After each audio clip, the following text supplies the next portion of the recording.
So at number 10, we have the Pikachu in red from the Trainer Gallery of Lost Origin. This card, personally, I think is, in my mind, cooler than the Giratina V. I enjoyed this card a ton.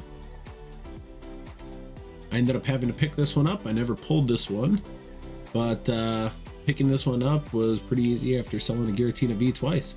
So at number 10, we have the Pikachu in red from the Trainer Gallery. At number 9, the only other Trainer Gallery on the list here, we have the Starmie V. As a Gen 1 fanboy, Misty was obviously the one I grew up with as far as the waifus from the early portions, and yes, beautiful card, very vibrant, and yeah, just simplistic and awesome. Starmie V, number 9. At number 8, we have Origin Form Dialga, and this card is vibrant as can be. You have swirls, you have starbursts in the texture, and everything is just popping off on this one. Dialga is not my favorite Pokemon, but this card in and of itself was absolutely vibrant, and I did pull this one, and it has a little bit more meaning because it was pulled in a ETB battle, which also had 2 alternate arts pulled, and this was awesome. So this was the winning card of that battle. Cool memory and a beautiful card. At number 6, we have the Charizard V from Brilliant Stars. Took forever to get this card. I believe we went through, what, 2.5 cases, I think, trying to get this card until I ended up just picking it up. And awesome card. Battle between Venusaur and Charizard. Gen 1 guy, this was a great card for me to get. When alternate arts came back out, this was stacked, and obviously they've thrown Charizards at us over and over and over. But this one's pretty gosh darn cool. The only thing I don't like about this as much is the darkness of it. But other than that, this is an awesome card. At number 6, we have the Arceus V. I am a sucker for overhead shots and galaxy swirls, and this one is just loaded with galaxy swirls and the texture. And it is an overhead shot of Arceus heading into space. Arceus as a Pokemon is awesome. Just a fantastically cool card. Love this card. Super stoked that I pulled it. Did we pull this one twice? We may have pulled this one twice even. Great card though. That's why it rounds out at number 6. At number 5, Lugia. And Lugia being one of my favorite Pokemon. Super disappointed that this card ended up where it did. But at number 5, we have Lugia. And for the most part, the reason why this card is here is because, not because of the card itself. The card itself, if you can, I'm not showing it well enough with the sleeve on, but you get a nice vibrant like shimmer to the lightning storm that's not picking up on camera. But it's an awesome card.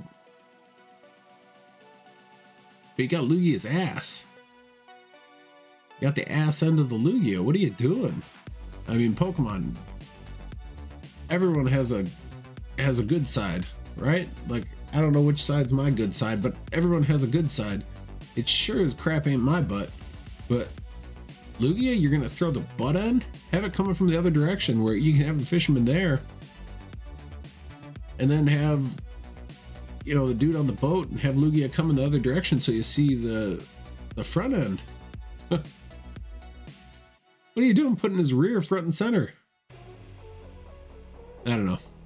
Number 5 for that. It would have been, honestly, if this card would have been the other direction, it could have been a number 1 for me. I absolutely love Lugia.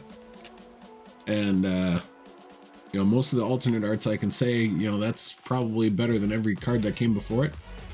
I don't think this one is for Lugia, unfortunately. But very cool card nonetheless. Just got the posterior right in the front.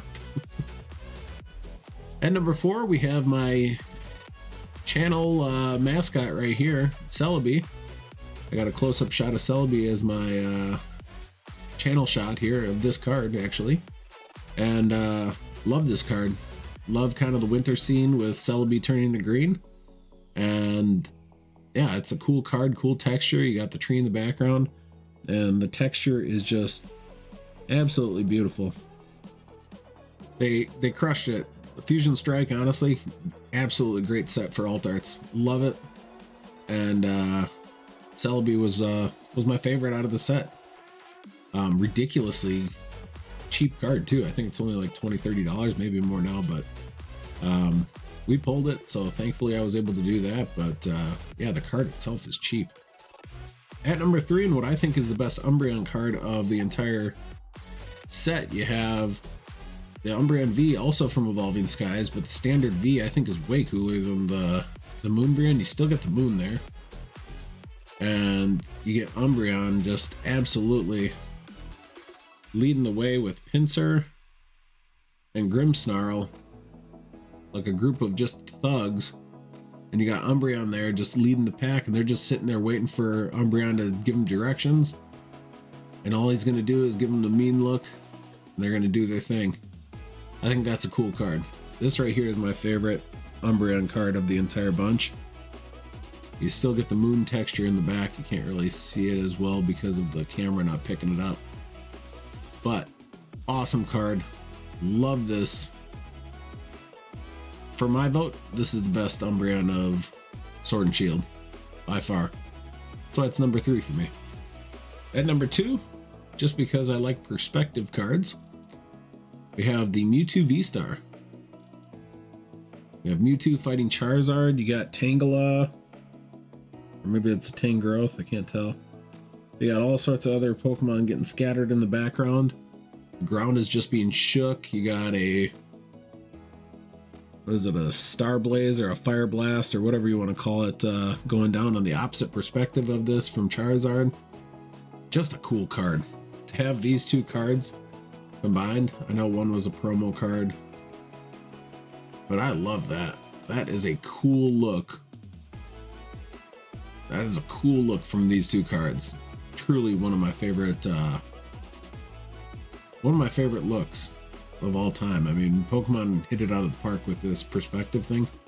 And this is, I mean, this Charizard V-Star is cheap. I mean, that came from the premium collection, and this one, Mewtwo V-Star, I have no idea how much it is, but I mean, it's not very expensive at all. And these two are awesome.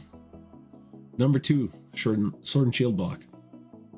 And at number 1, we have Aerodactyl. I'm a sucker for cards that have overhead shots. Aerodactyl is absolutely an overhead shot. You have a volcano erupting in the background. You have 7 different Pokemon types in the photo. I mean, this is as good as it gets.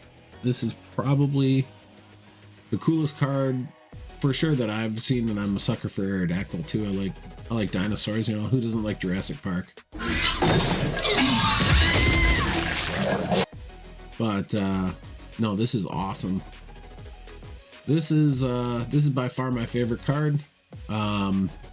Sword and Shield like really hit it out of the park with this one. Lost Origin as a set, I would say, is top 3 for sure. You have this, you have Giratina, you have all sorts of things that a wide array of people like. And this card is just absolutely well done. So as my number 1 card, Aerodactyl V from Lost Origin. And yeah, let me know what you guys think about your list. Let me know what your number 1 card is to get into the next video's giveaway. I still have a few people who I'm going to get in who are new to the channel that I'm going to get in the next battle for a giveaway, but I just want to do this. As I said, I completed what I was looking for. I have all the trainer galleries completed, and then I just basically had every card that I wanted out of each set. So finally got those, and yeah, I'm pretty stoked. So what do you guys think? Let me know what your top card of Sword and Shield was, and yeah, hopefully you enjoyed the list, and I'll see you on the next one.